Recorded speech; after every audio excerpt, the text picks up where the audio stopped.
hello, welcome to my channel. I'm Anne and today I'm going to be talking about some of the 2025 releases that I am eagerly anticipating. So I've broken this up into separate categories.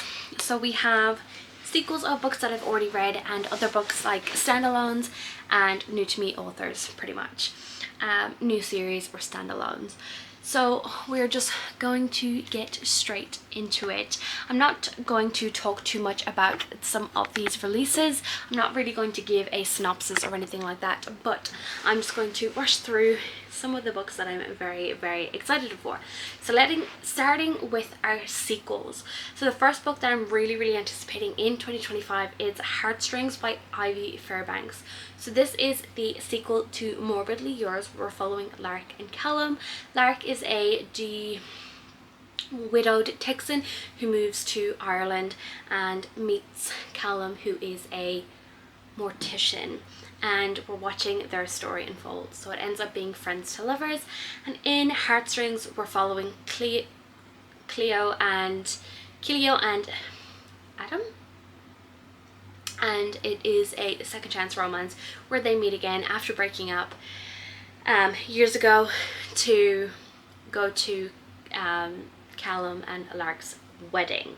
The next one that I'm very excited about is Dreams of Death and Deities by Celia Rogue. This is a book 2 to the Shades of Shadows and Smoke series, or the Crooked Kingdom series, I think that's what it's called. So this is book 2 and I'm very excited. I am currently beta reading book 2 at the moment to help publish and edit it and get it ready for publishment, but this is one that I'm eagerly anticipating getting a final copy of because it is so good, especially after the cliffhanger in book 1. In book 1 we're following our main character Clara, who ends up being wanted by the king. So two men come and take her to the king, but she is basically a prisoner to the king.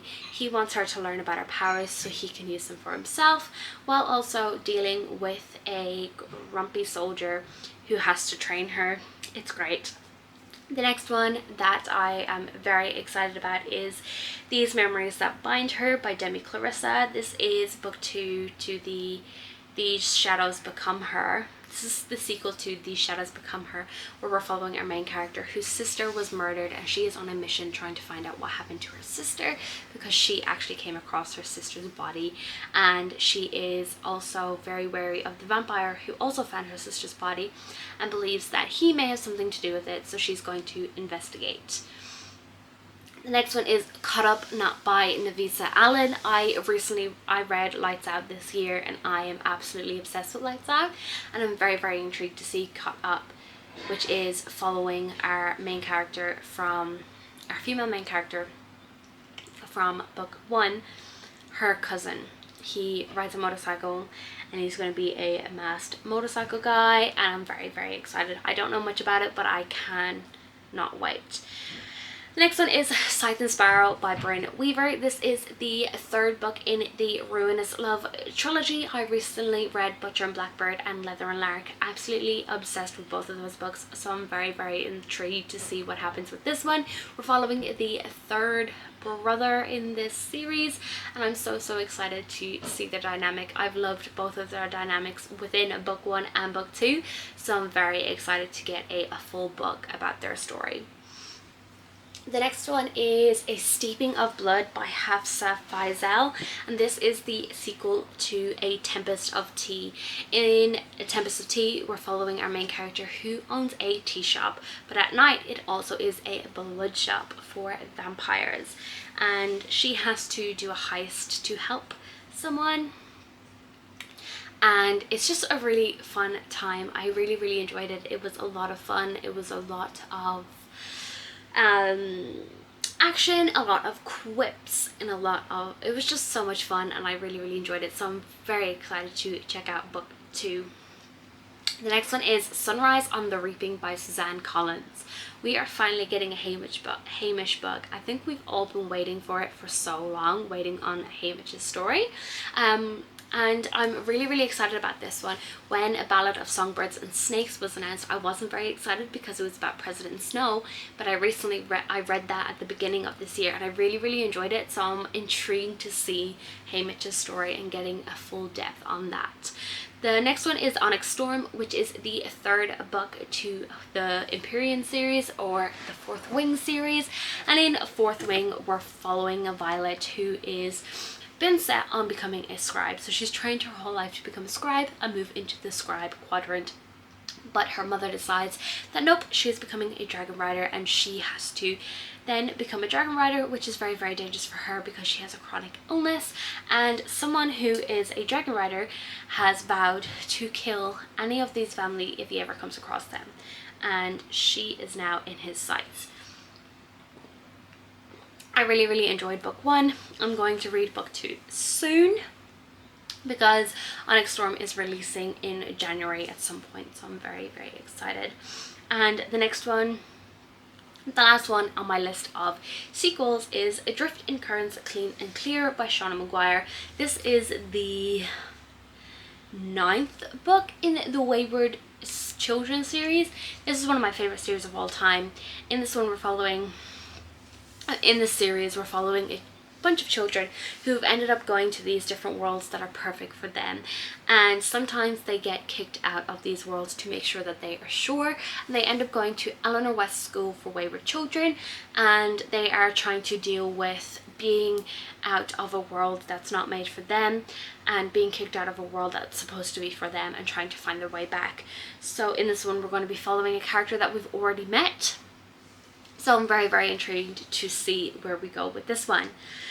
Then for the next section, we've got new series / standalones. So we've got Kata Basis by R.F. Kuang. All I know about this is a dark academia fantasy where 2 students have to go to hell. That's all I know.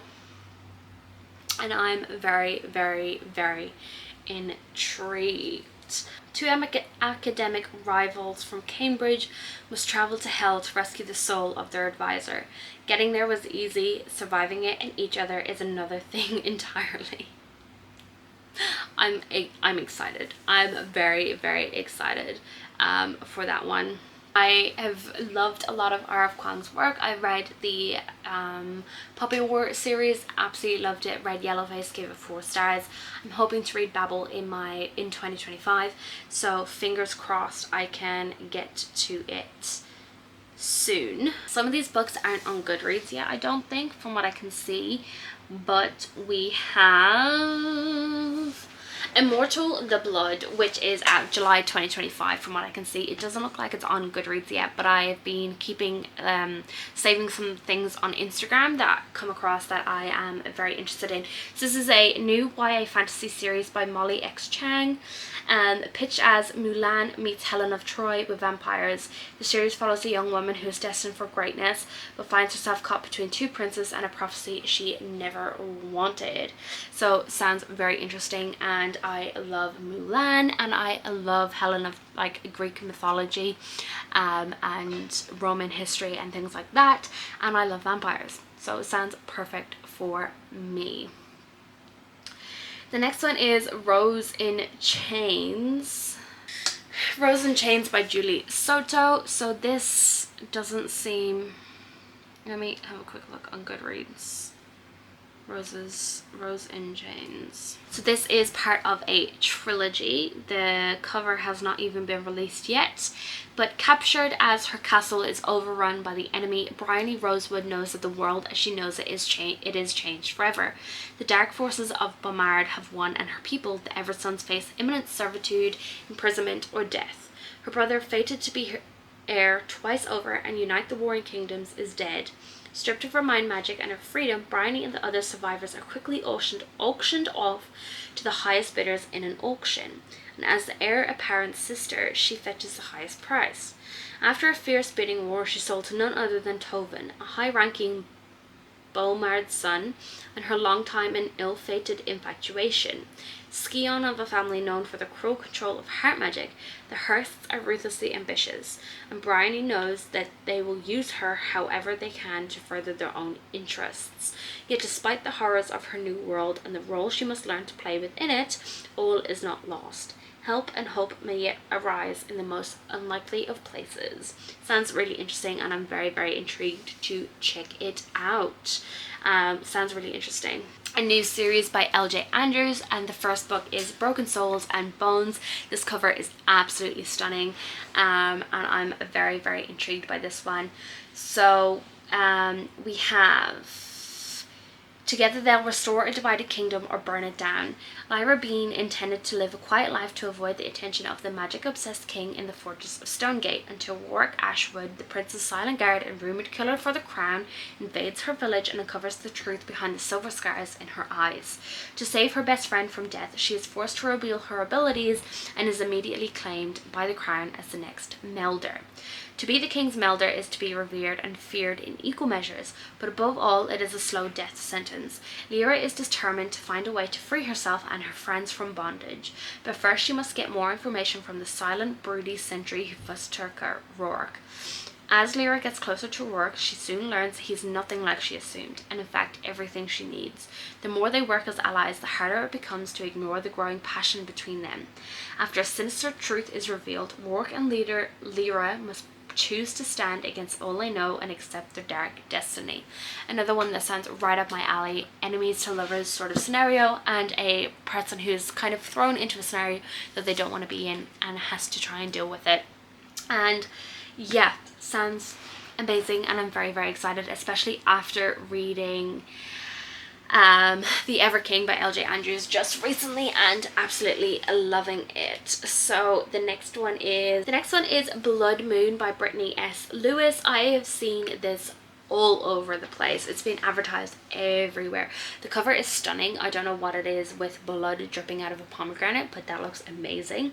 So I've seen her talk about this, and it's like Bonnie, 18-year-old Mira Owens, grew up in Timber Plains, Kansas, hearing all about the local legend that werewolves had many years ago traveled to the small Midwest town to protect humans from the growing threat of a vampire enclave. Just a story, of course, a fairy tale, one Mira had stopped believing in when she was young, just like she stopped believing in the idea of her mum returning after she up and left without a trace when she was only 13.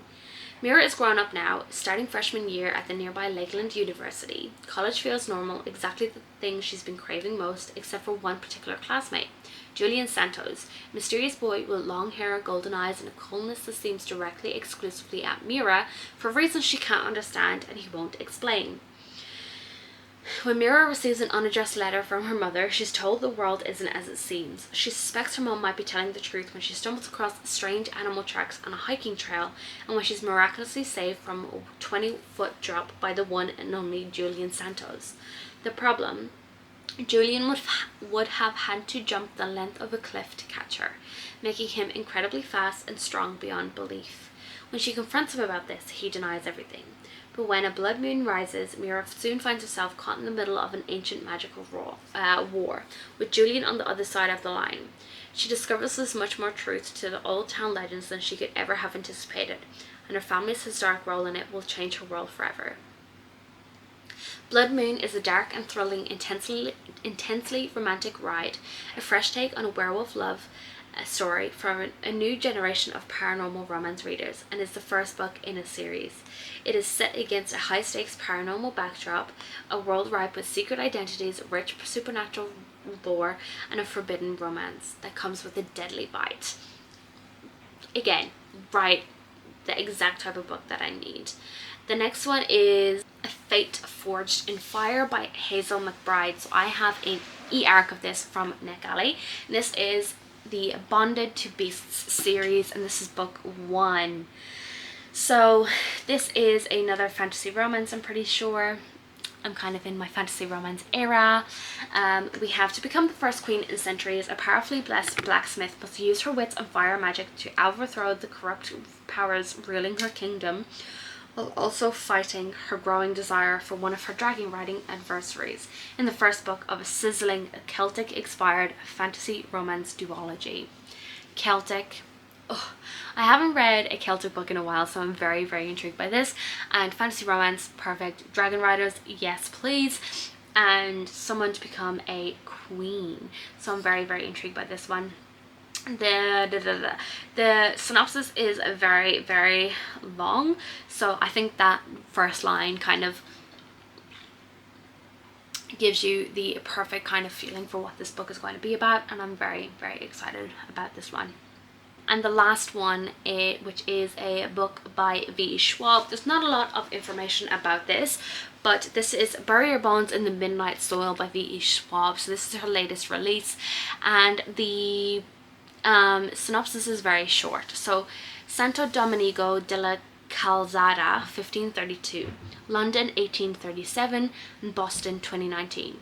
3 young women, their bodies planted in the same soil, the stories tangling like roots. One grows high, and one grows deep, and one grows wild, and all of them grow teeth.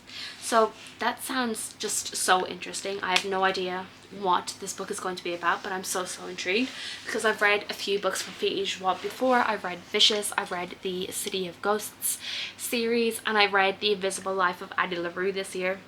I absolutely loved it, and I'm planning on reading more of her books this year in 2025, so I'm very, very intrigued by that one. Still, when more information comes out, I'm sure I will love it and be very, very excited about it. So that is some of the books that I'm really, really excited for that are coming out in 2025. Let me know in the comments below if you are anticipating any of these books, or if there is something else that you're anticipating that I haven't heard of or might sound up my alley. Let me know in the comments below. Make sure to like this video and subscribe if you want to see more content from me. Bye.